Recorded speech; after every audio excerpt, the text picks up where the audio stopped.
こんにちは。発酵調味料教室シンプルブリューライフの早川です。この動画では発酵食などの食に関する知識、あとはシンプルライフの実現についてなどお話をしております。で、この間からですね、甘酒についてのお話を4回くらいさせていただいておりまして、でその続きでですね、今日は小豆のお話をしていきたいと思います。で、なんで小豆なのかと言いますとですね、以前、私が公開した動画で小豆麹の作り方というものを、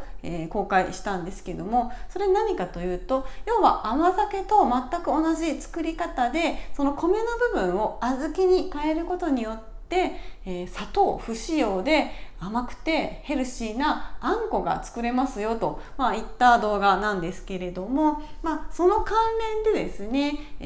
やっぱりその甘酒自体にもちろん、素晴らしい栄養効果が栄養健康効果美容効果ですね、そういったものがあるんですけども、そこ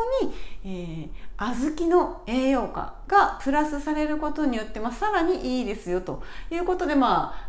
た意味でも小豆麹っていうのはすごくおすすめしているので、今回はですね、そこに含まれる小豆に的を絞って、お話をしていこうと思います。で、前回の動画とかがですね気になるという方は、この動画のタイトル欄をタップしていただきますと詳細見ることができますので、ぜひそちらからご覧ください。ということで、小豆の栄養価ですねをやっていきたいと思います。でその小豆というもの自体がですね、結構ダイエット効果があるとか健康効果があるということで、近年とても注目されています。なので、どういった成分がですねそういった効果を出してくれるかということを順番にご説明していきたいと思います。ざっとですね、代表的な小豆に含まれる栄養成分を書いてみましたので、こちらをですね順番に解説していきたいと思います。はい。まずはポリフェノール、こちらですね。小豆に含まれるポリフェノールっていうのも小豆ポリフェノールと言ったりするんですけれども、赤ワインってよくポリフェノールがいっぱいあるというふうに言われますけれども、実はですね小豆のポリフェノールって赤ワインよりも多いんですね。赤ワインがだいたい 100g 中 300mg 前後のポリフェノールに対して、小豆は 100g 中300から600ミリぐらいあります。なので、下手したら倍ぐらい含まれているものもあるということですね。はい、でポリフェノールというのは活性酸素を除去して老化防止とか、あとは生活習慣病の予防に効果があると言われております。はい。続いてサポニン、こちらですね。サポニンっていうのはあまり聞き慣れない言葉かもしれませんけれども、このサポニンっていう成分も小豆にはたくさん含まれています。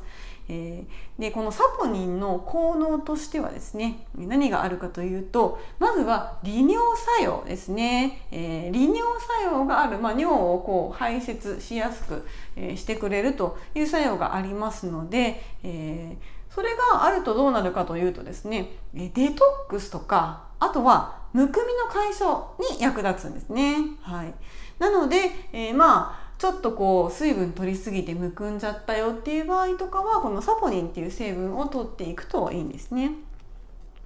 でそのサポニンなんですけども、小豆のその外側の皮、外皮に多く含まれています。でさらにですね、これ水に溶けやすいという性質を持っています。水溶性なんですね。なので、小豆を小豆って大概煮て、食べると思うんですけれども、煮た時の煮汁の方にかなりこのサポニンが流れ出ているっていう可能性が高いです。水溶性なので、たっぷりの水で煮ていくと思うんですけども、そこで、その水の方に流れ出て、外側の皮にあるサポニンがもう水に全部溶け出している状態になります。なので煮え上がっ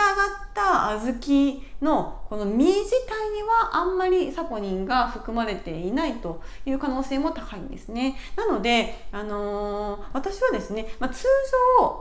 豆を煮て食べるっていう場合は、はその苦味とかが出たりするので、煮汁を一旦捨てて、苦いところですね、アクを取ったりとか、煮汁を捨てたりとか、する場合が多いと思うんですけれども、私はですね、その小豆を使って甘酒の小豆麹というあんこを作る場合は、小豆を煮るときに煮汁を捨てません。で、アクも取りません。それはやっぱり味っていうことだけを言ったら苦味が出たりとかえぐみが出たりとかっていうので影響してくるとは思うんですけども、やっぱりこういったサポニンみたいな水溶性の栄養素も全部取りたいっていう思いがあるので、煮汁を捨てたりアクを取ったりはしずに、作っています。はい。それは個人の自由なので、そういった苦味とかえぐみが嫌だよっていう場合はもちろん取っていただいた方がいいと思うんですけども、そういった場合このサポニンはちょっと減っちゃうよっていうことを、覚えておいてください。はい、では続いてこちらですね、食物繊維です。食物繊維ですね、かなり多いんですね。だいたいごぼうってよく食物繊維多い食品の代表格として、言われることが多いと思うんですけれども、実はですね、この小豆を茹でたもの、茹で小豆100g 中の食物繊維ってだいたい 11.8g なんですね。11.8g なんですけども、この数字ってどれぐらいかというと、ゆでごぼうの約2倍なんです。なので、茹でた小豆と茹でたごぼうを比べると、なんと小豆の方が2倍も食物繊維が多いということなんですね。でしかもですね、不溶性の食物繊維が多くって、便秘解消とか、有害物質をですね吸着して排泄するデトックス効果というものが期待できます。はい、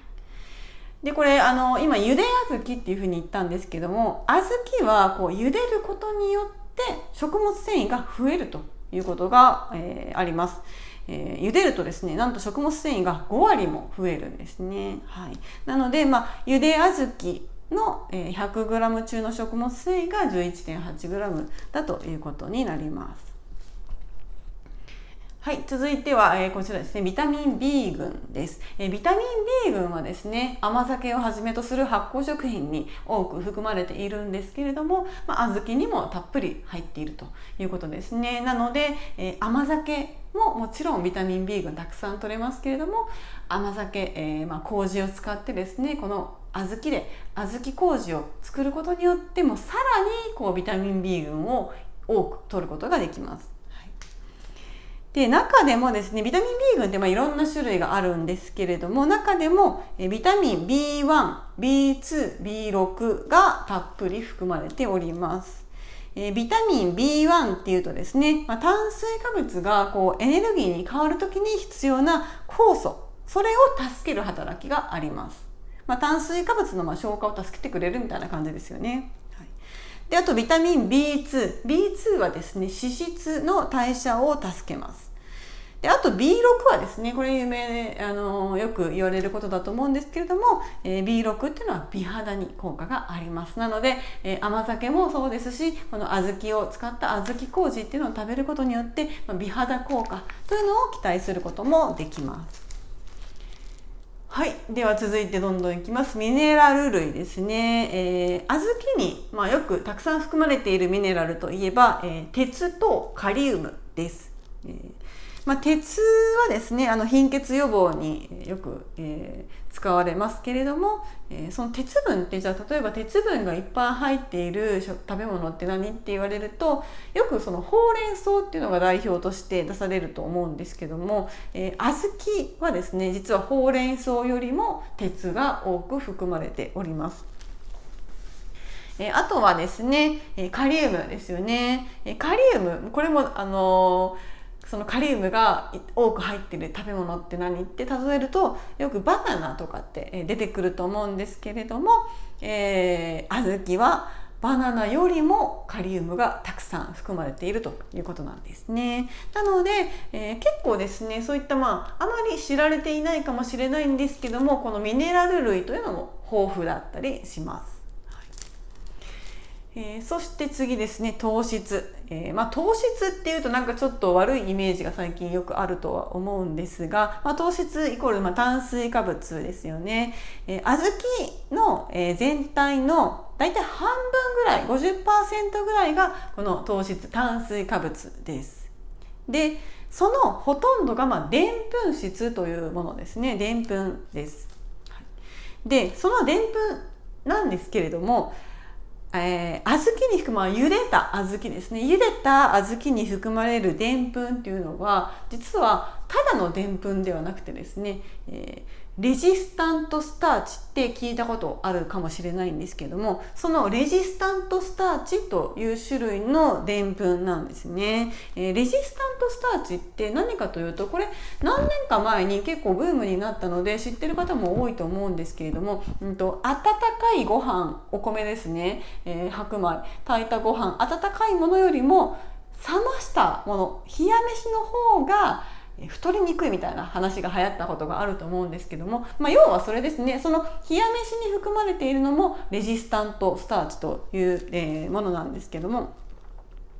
レジスタントスターチって、ざっくり簡単に言うと何かというと、人間の腸でちょっと消化しづらい難消化性のでんぷんなんですね。難消化性って、なんて難しい消化性ってことですね。なんで消化するのがちょっと難しいよ、消化に結構時間がかかるよというでんぷんです。ででんぷんレジスタントスターチじゃないでんぷんは、消化がもっと早いわけですよ。なので消化が早いってことはすぐにエネルギーになる、すぐに、体に蓄積さ、取りすぎるとですね、蓄積されるということにもなるんですけども、そのレジスタントスターチになっているでんぷんっていうのはですね、消化しづらいので、その分なんていうんですかね、カロリーとして換算されにくいということなんです。摂取カロリーとして、換算されにくいという、イメージですよね。はい、なので、糖質って書いてありますけども、糖質は糖質でも、太りにくい糖質という感じですかね。はい、なんで普通の、糖質、例え比べるとですね、白米とじゃあ小豆を比べたら、当然小豆を食べた方が、太りにくいということになります。そして、最後タンパク質ですね。だいたいその小豆、この丸い小豆全体の約 20% ぐらいがタンパク質です。結構タンパク質あるんですよね。はい。で、その小豆にはですね、必須アミノ酸の中でも、必須アミノ酸って、いうのがあるんですけれども、人間の体の中では、合成できないアミノ酸ですね。食べ物からしっかり摂る必要があるアミノ酸のことを必須アミノ酸と言うんですけれども、その必須アミノ酸の中でも、イソロイシンとかリジンとか、芳香属アミノ酸、あとはバリン、ヒスチジンなんていう名前のアミノ酸が多く含まれています。それ言っても別に何それっていう感じかもしれないんですけれども、絶対にこの人間にとって必要なアミノ酸の中の、数種類が入っているということですね。はい、で結構特にですね、このリジンとかっていうアミノ酸は白米には入ってないんですよ。なのでよくその白米って栄養価があまり、パーフェクトじゃないよ、あまり足りないよっていう話の中にリジンが入ってないっていうことをよく言われるんですけれども、白米だけ食べるとそのリジンが入っていないことによって他のアミノ酸が取れていたとしてもリジンがないから、全部必須アミノ酸の効果がないですよっていうことが、言われるんですけども、例えば白米と小豆を食べれば、リジンも摂取することができると、そういった感じで、他のものに入っていないアミノ酸を補うといったこともできますので、副菜なんかで使っていくのもすごくおすすめですよね。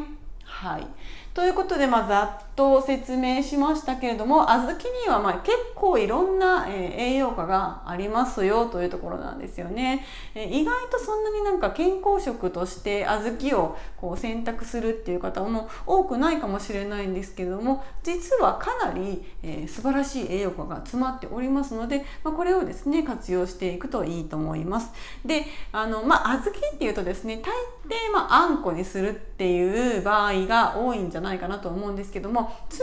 常の作り方であんこを作ると